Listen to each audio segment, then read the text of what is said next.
Sino pa ba ang boboto sa isang Marcos, mga kababayan? Yan talaga ang lumabas sa bunganga ni Amy Marcos.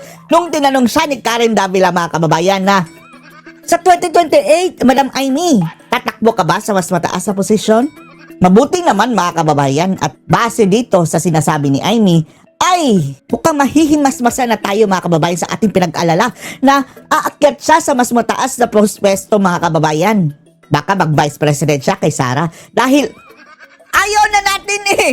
Please, ang sabi natin, mga kababayan, kung hanggang senador ka lang, Amy, baka suportahan ka pa namin, pero wag ka lang umakyat ng mas mataas pa dahil delikadesa na lang eh sa ginawa ng kanyang tatay, mga kababayan, sa ginawa ng kanyang kapatid sa ating bansa. Wag mo nang i-redeem, wala nang ka-redeem sa pangalang Marcos. Buti naman, mga kababayan, at mukhang alam ni Amy yan. Dahil ang sagot niya, mga kababayan, ay sino pa naman ang boboto? After sa nangyari sino pa ang boboto sa isang Marcos?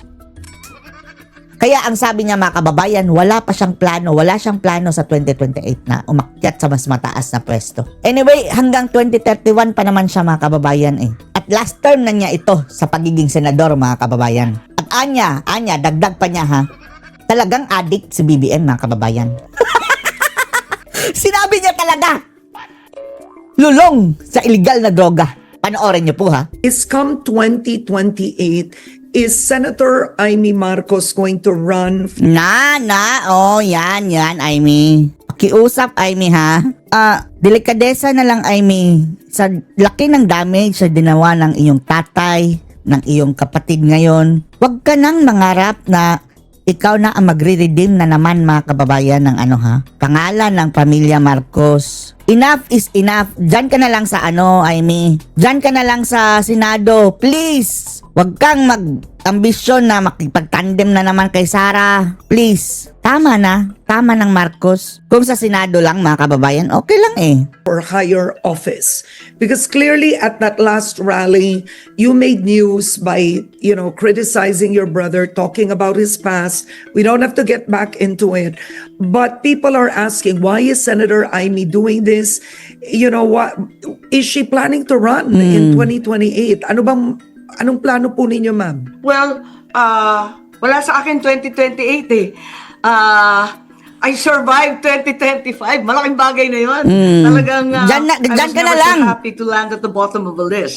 Diyan ka na lang. Ako. So, tuwan-tuwa na ako noon. At, wag ka nang umangat, Amy, sa Vice President. Baka, maulit na naman, mga kababayan. The surveys, I think it's absurd to think that anyone will vote for a Marcos buti naman, alam mo. in the near future. Why I did that had nothing to do with 2028. Firstly, my concern as the manang, the older sister, a drug addiction is a very, very serious affliction, and a long-standing one can erode all kinds of faculties. So it's most important that we get over it. Ikalawa, when a family member remains silent, it doesn't mean that they're loyal.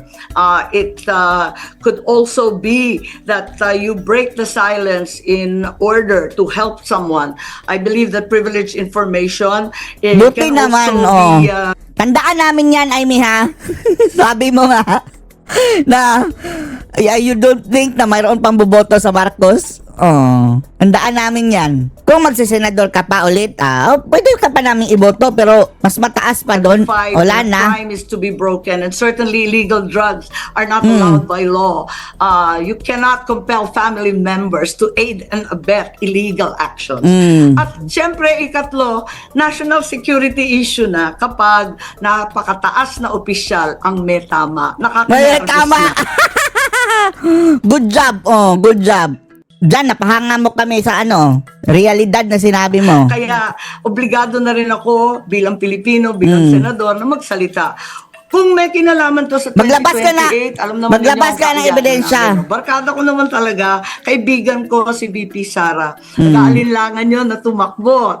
Nakikita naman natin, everyone's talking about her, but she's not even organizing. She's more concerned with her father in The Hague. She keeps going there, whether they let her in or not for Christmas and New Year. So, ako, backup dancer lang ako. Support lang ako sa Backup tama. dancer. Hindi Hindi dahil kaibigan ko yung mga Duterte, although kaibigan ko talaga sila, hindi dahil kamag-anak ko ang Marcos, dahil Marcos naman talaga ako, pero kundi dahil nasa tama na. Sabi ko nga nung eleksyon itim. Ayan. Itim! Ang Itama, kilikili ni talaga Admiral. naman, ipaglaban ng tama, itama ang mali. And Ang singit din ni Admiral, mga kababayan, itim. I believe that's what we need to do. So the way you sound, Wala naman Senator tayong magandang balita, Karen. New Year. Wala. So the way you sound, Senator Marcos, you don't regret what you did, Bakit ka magre-regret? Tama yung ginawa niya eh. but it also cost you some political points. You're aware of Ay, that. bahala na. You also got a naman. lot of bad feedback, right? I'm sort of reckless in a sense. Firstly, the notion of a Marcos at this point in time aligning with a Duterte. I'm not in a comfortable position. That's why I had such a difficult time during the campaign. Nobody knew whether I was fish or fowl and where I belonged. And now I made this great expose that everybody knew anyway. See? Expose that everybody knew anyway. Oh, alam na ng lahat. Alam na ng lahat na bangag, mga kababayan. Pati AFP, PNP, lahat mga kababayan, alam na. Bakit hinahayaan pa rin mga kababayan na manatili sa mag-lead sa atin? Dapat ipa-impeach na mga kababayan. But many people got angry and said I was disloyal. Somebody said I was un-Filipino, which is absurd. Si Lacson Do na not yan. tell me that every Filipino is required to Parang gonggong. abet illegal behavior. Pero Oh. we need to take these risks. Even if they will jeopardize whatever you're doing. For me, I just want a 6-year term. I will be here for a while. I will do my very best, utmost.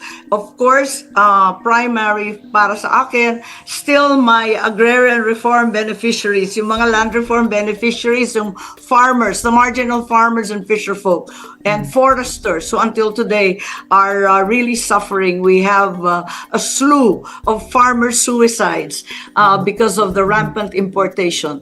So para sa akin, food security, putting cheap food on the table. Speaking of the wedding, mahal-mahal ng pagkain. Nasyasya Okay. ako. All right. Pati sa Ilocos, Sino ikakasal? makakatipid kami, wala. Talagang mahal. All right. Well, I think on that note, I want to thank you so much, Senator Amy Marcos, for joining me today. And I'd have to say thank you for opening the year with us. A Happy New Year to you, and we'll see what happens this year. Yes, and Happy New please Year. invite me when we have better news. All right. Aha, wala. Hoy, sige, gusto mo better news? Ang better news, best news mga kababayan, maalis na ang mga kababayan, ma-impeach siya si Ngagva. Yan lang. Parang napaka-disaster. Parati akong apocalyptic scenario. Ayoko Apocalyptic. naman ganun. All right. Naibalik po ba sa DPWH budget yung request ni Secretary Vince Dizon to reinstate the 250 billion? Ibang klase, no? Si Vince Dizon, mga kababayan. First time in history, mga kababayan, na isang department secretary sumali sa BICAM. Humiling ng dagdag na pondo, mga kababayan, at napagbigyan. Was that what he was requesting, 250? Yes, he wanted to put it back and a certain amount was restored. Naibalik ang certain amount. Ang sabi nila, mga kababayan, magbabawas kami ng kickback. And then later on, mga kababayan sa BICAM, pumunta. Sir, ibalik natin ang kickback. Sabi ng mga buhaya, syempre, kayo nakikinabanglan eh. Mayroong ibang umalma, mga kababayan, ang sabi, wag. Sige, kung ayaw nyo tumanggap, sa inyo, wag. Kaming gusto, ibalik sa amin. Naibalik ang portion, mga kababayan. And what was not restored was put here and there. So, ito nga, that's what I mean by Inilipat lang din. sneaky budget. At yan ang ibig ko sabihin ng pork giniling. Kasi napunta sa iba't Sneaky. iba. At alam naman natin yan. Hindi lang sneaky, mga kababayan, kung hindi snaky. Maahas. Puno ng ahas ang budget. Okay. Now, would you describe this budget after seeing it? Because we're talking about the last 2 years. Ano sinabi ni Bangag? Corruption-free daw ang budget ngayon, mga kababayan. Visit. Kabangagan talaga, mga kababayan. Corruption-free daw ang 2026 budget. Tapos, mas malaki pa sa 2025 budget, mga kababayan. Nagtanggal pa sila niyan ha, ng mga programa. Bakit malaki pa rin? of this administration of President Marcos Jr. And people are still looking for a legacy project. Wala. Duterte had build, build, build. Ang kay BBM, mga kababayan, bangag, better, more. Nangangkin na nga, mga kababayan, ng legacy project ni Tatay Digong. Yung mga tulay, mga kababayan, inangkin na ni Bangag. Kanya daw yung legasiya, pamana niya sa sambayan ng Pilipino. Tarpulin lang ang ambag. And when Marcos Jr. came in, he said it would be BBM, build better, more. Now, let's be Bangag, better. objective. Is this a budget that would reflect Wala. a build better, more? No! Tinanggalan nga ng proyekto, mga kababayan, pondo, mga kababayan, ang subway. When President Marcos Jr. leaves office, he actually has something to show for. Something solid. Does this budget reflect that? Liquid ang pakita. Walang Yun solid. ang aking problema, that this is not a developmental budget. There are no investments Ayuda. to the future. It's Ayuda very budget. much a political election year budget, which mystifies me because there's no national election upcoming. What Nakawin nila the heck is this for? That's my question. I am What the heck is this for? O, tingnan nyo ang tawa ni Tuta Soto, mga kababayan. totally perplexed by what's going Ay, on. nako. I understand that there's a Si Recto din, mga kababayan, yung sobrang taas na, umabot na sa alapaap. Grabe, abot tayo nga ang very tawa. draconian timeline already established that by January 15th. Si Bonji D at saka si mga kababayan, Sandro Marcos, grabing tawa. As I said earlier, 3 senators and 3 congressmen are going to be charged.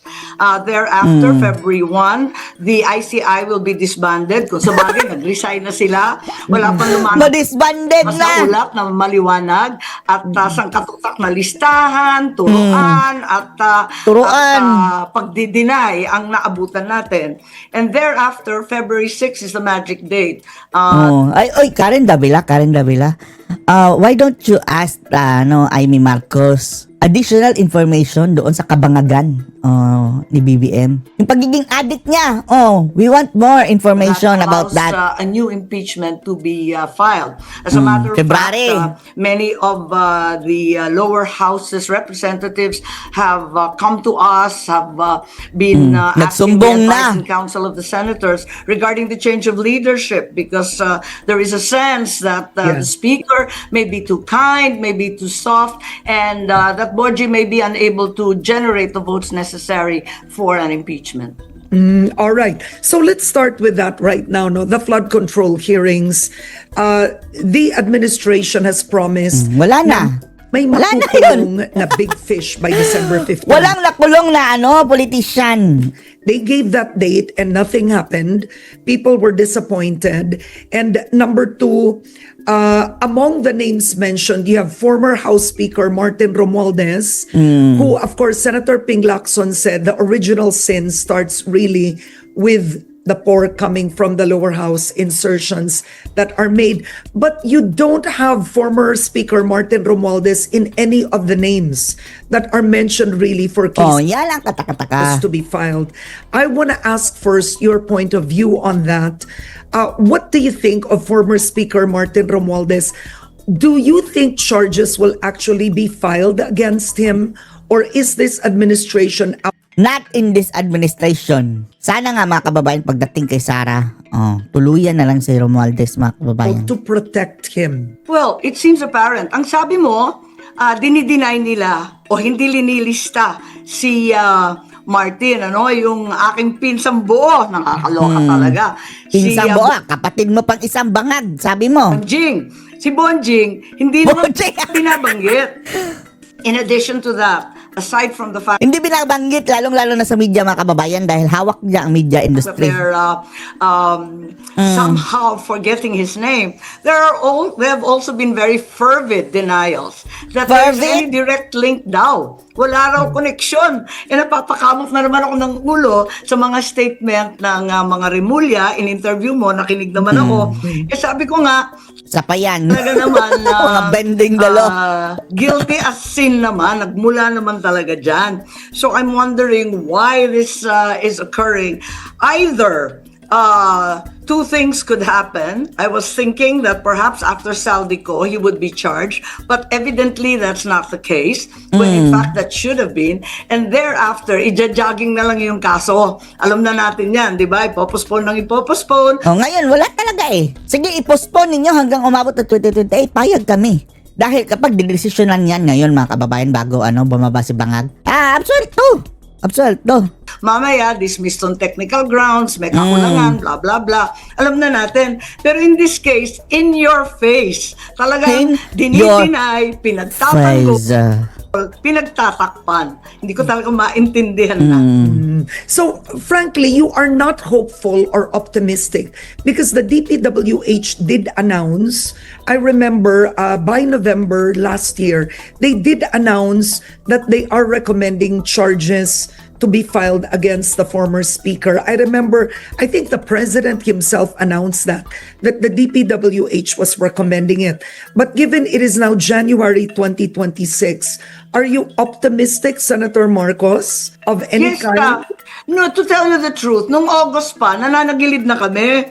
Paano, nag-umpisa si Chairman Marcoleta, mga backup kami doon sa Blue Ribbon, and we started investigating this flood control mess.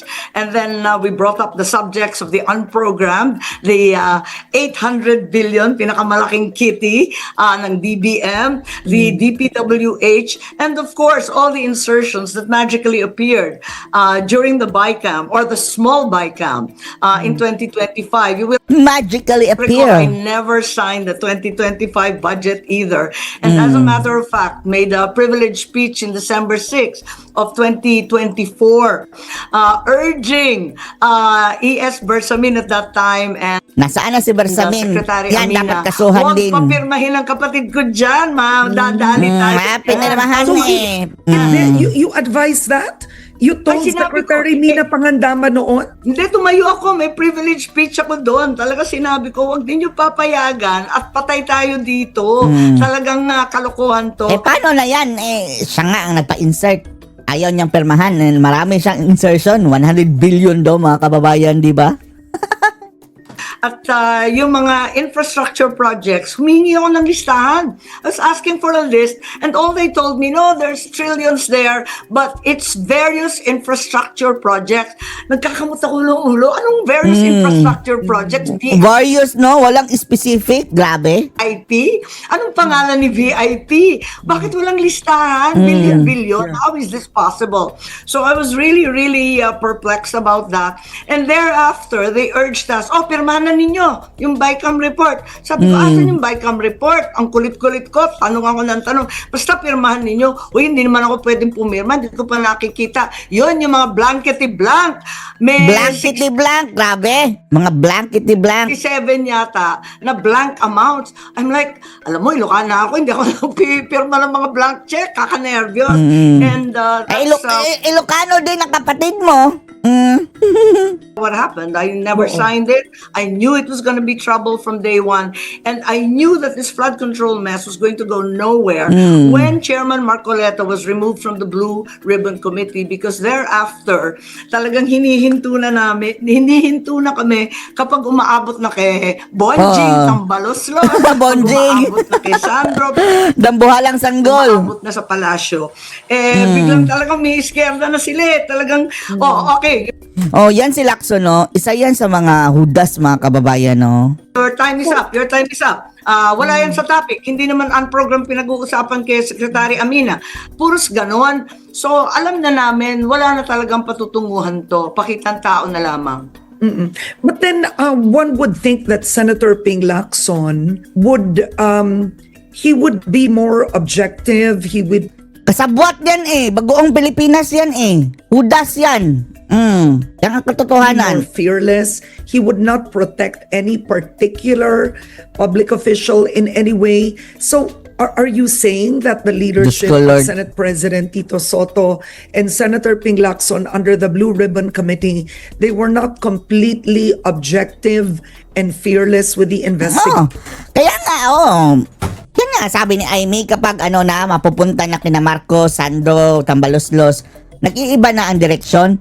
Oh, sino ba ang nag-iiba? Nag-iba dyan? O chairman ng Blue Ribbon, di ba? Si Lacson? So, paano siya naging objective? Well, sabihin na natin na hindi ako bumoto, no? Hindi ako bumoto sa kanila eh. So, I'm the wrong person to ask because I already put my vote in and I'm part of the minority now, ano? Kasama namin si Alan, si Cheese, sina Joel, Robin, Bongo. Kami yung Okay. katropa. Alright. Yan ang problema. Tapos iniisa-isa naman kami na kinakasuhan. Yan ang problema namin. Okay, let's, I want to move It's to a this. problem. And as to Senator Ping, medyo idol yan eh. Kaya nalulungkot ako, ba't nagkakaganito? Oh, bakit nagkaganyan si Lacson, mga kababayan? All right, let's move a bit to the Senate leadership. There were talks before the end of the year, Senator Marcos, that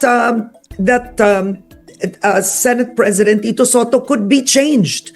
I've heard of that. That there was a sana nga. possibility that the minority Gusto natin would si actually Cayetano. take over the Senate leadership once again. Either it was Alan Cayetano or Cheese Escudero to be back in the Senate presidential seat. What are your thoughts about this as we enter the year? And then you said February is the date when another impeachment complaint could be filed against Vice President Sara Duterte. Posible bang may pagbabago sa liderato ng Senado ulit? Do you have the numbers? Well, the reality is, right now, iba-iba kasi masalimuot yung issue, ano? Right now, we have the largest minority in recent history. Siyam kami. Oh, dati dalawa Very large lang. minority. It's never happened before. The minorities have always been so meager and so small. That's the reason that the coup d'etat is always being discussed because Yeah. susungkit ka lang ng apat eh, okay na. Kapatid pa ni Alan, si Pia, ayan pa yung mga Villar, ayan pa yung iba't iba na hindi naman masyadong happy. Kaya, Hindi ito nga, masyadong the happy. question always arises. But the reality is, Cheese is very much beleaguered. Alan has his sister in the majority, so maybe there is some level of hesitation. The others are really dealing with the cases being filed against them. Ano? Si Bato cannot... Yeah, where is, Nakatago na si Bato. by the way, where is Senator Bato? Where they is have he? Sakripisyo si Bato eh. Ipapakulong ng They have bangag. no clue. Nung una, talagang Kikidapin ng bangag. text pa yan. Pero ngayon, hindi na namin maabot, pero yung opisina niya, nakakapagpirma pa rin siya. Nagtatrabaho pa rin, nagpapadala pa rin ng pirma, nagpa-file pa rin. Kaya, hindi rin naman natin masasabi na hindi nagtatrabaho. He just doesn't turn up. Okay, all right. Now, I know Ano siya, remote. you have a meeting. Another mysterious issue because they keep saying the warrant is there. Why don't they bring it out? What are they waiting for if it's there? If it's not there, why are you terrorizing the guy and persecuting all the DDS? Yan nga, purpose I don't understand. Ilabas Yan nga na ang ninyo, purpose. iserve na ninyo kung talagang nariyan. At yung abogado niya ang sasagot. Marahil handa na yan.